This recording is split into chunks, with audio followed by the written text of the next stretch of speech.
Sümerler, insanlık tarihinin bilinen en eski uygarlıklarından biridir. Yaklaşık olarak M.Ö. 4000 yıllarında Mezopotamya'nın güneyinde Fırat ve Dicle nehirleri arasındaki topraklarda ortaya çıkan bu medeniyet, yalnızca tarım, yazı ve mimari gibi alanlarda yaptığı devrimlerle değil, evrene, tanrılara ve varoluşa dair geliştirip yazıya geçirdiği mitolojik düşünce yapısıyla da dikkat çeker. Sümerlilerin geride bıraktığı kil tabletler, dünyanın ilk yazılı edebi eserlerini ve mitolojik anlatılarını barındırır. Bu tabletler, tanrıların doğaları, evrenin nasıl yaratıldığı, insanların hangi amaca hizmet ettiği ve dünyanın nasıl bir düzen üzerine kurulduğu gibi temel sorulara yanıtlar arar. Sümer mitolojisi, dünyadaki pek çok dinin ve uygarlığın kökenini anlamada anahtar bir rol oynar. Özellikle Akkad, Babil ve Assur uygarlıkları, bu mitleri alıp kendi kültürlerine entegre etmiş, zaman içinde çok daha genelleşmiş din sistemlerinin temellerini atmışlardır. Bu belgesel, Sümer mitolojisinin temelini oluşturan tabletleri esas alarak hem tarihsel hem de mitolojik bir yolculuğa çıkıyor. Her bir sahnede bu kadim uygarlığın tanrılarına, yaratılış anlatılarına ve varlığın anlamına dair çözümlere tanık olacaksınız. Videolar ve anlatımlar hem tarihsel kaynaklara sadık kalacak şekilde hem de mitolojik atmosferi izleyiciye aktarmaya yönelik sinematik bir anlatımla sunulacaktır. Söz konusu anlatılar yalnızca birer efsane değil, kadim insanlığın evrene bakışını, korkularını ve umutlarını da yansıtmaktadır. Serinin bu ilk bölümü, evrenin yaratılışına dair mitolojik anlatılara odaklanıyor. İzleyiciyi, zamanın akmadığı, maddenin şekillenmediği ve kelimelerin henüz doğmadığı o ilk ana doğru bir yolculuğa çıkarıyor.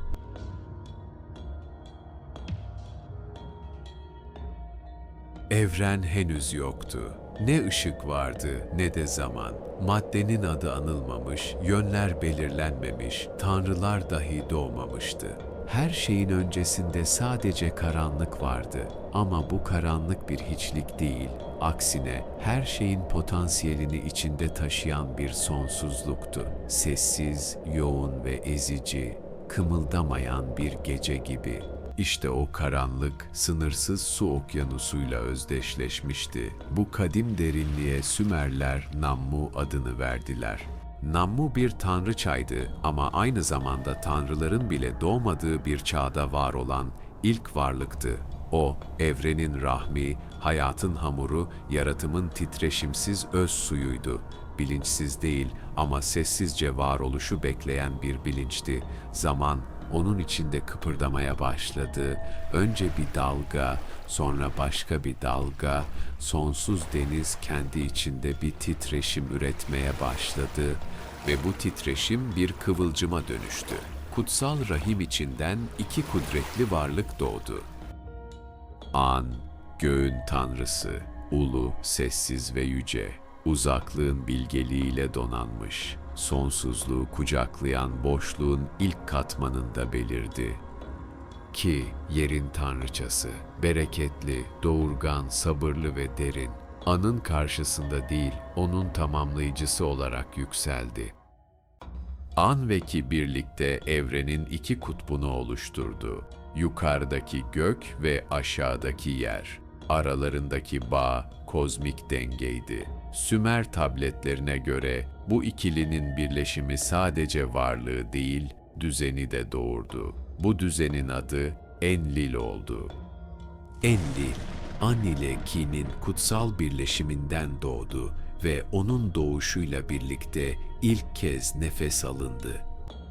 Rüzgarın, havanın ve görünmeyen güçlerin tanrısıydı o. Ama aynı zamanda yasaların, yönetimin ve kozmik adaletin bekçisiydi. Sümer anlatımlarında Enlil, göğü yerden ayırdı, Ki'yi aşağıya, An'ı yukarıya çekti. İki büyük gücü ayırarak evrenin katmanlarını oluşturdu. Böylece gökyüzü, yeryüzü ve aralarındaki alan, insanın nefes aldığı dünya şekillendi. Enlil'in varlığıyla birlikte evren ilk kez nefes aldı ve zaman akmaya başladı. Çünkü artık düzen vardı. Her şey yerini bulmuştu. Zaman ise bu düzenin sessiz ölçüsüne dönüştü. Düzenin ardından bilinç doğdu. Tatlı su tanrısı Enki, Abzu'nun yani yeraltı sularının derin efendisiydi. O, Nammu'nun torunu, bilgeliğin, yaratıcılığın ve gizli ilmin taşıyıcısıydı. Suların dalgaları onun ellerinde şekle büründü, toprağa can verdi, yaşam kıvılcımları doğdu. Her akış, her damla yeni bir varlığın başlangıcına dönüşüyordu. Enki, Tanrılar Meclisi'nin ilk kurucularından biri oldu. Daha henüz kelimeler dile düşmemişken, o bilgiyi bilen ve şekillendiren güçtü. Ritüellerin temelleri, kutsal tapınakların ilk taşları, yasaların adaleti, toprağın bereketi, yazının ilk işaretleri, hepsi Enki'nin ellerinden süzülerek dünyaya aktı. Sümer mitolojisinde tanrılar yorulduğunda toprakla gök arasında çalışacak başka bir varlığa ihtiyaç duyuldu. Bu yaratık bilinçli olacak, çalışacak, tapacak ve tanrılara hizmet edecekti. Ve böylece tanrıların iradesiyle yeni bir varlık yaratıldı, topraktan yoğruldu, sularla şekillendi, yaşam nefesiyle can buldu, insan böyle doğdu. Tanrıların meclisinde alınan karar doğrultusunda yaratımın ilk adımları atıldı. Enlil, varoluşun düzenleyicisi olarak toprak ve suyun hazırlanmasını emretti. Abzu'nun tatlı suları toprağın kuru özüne karıştırıldı. İki varlığın özü birleşerek yaratılışın çamuru yoğruldu.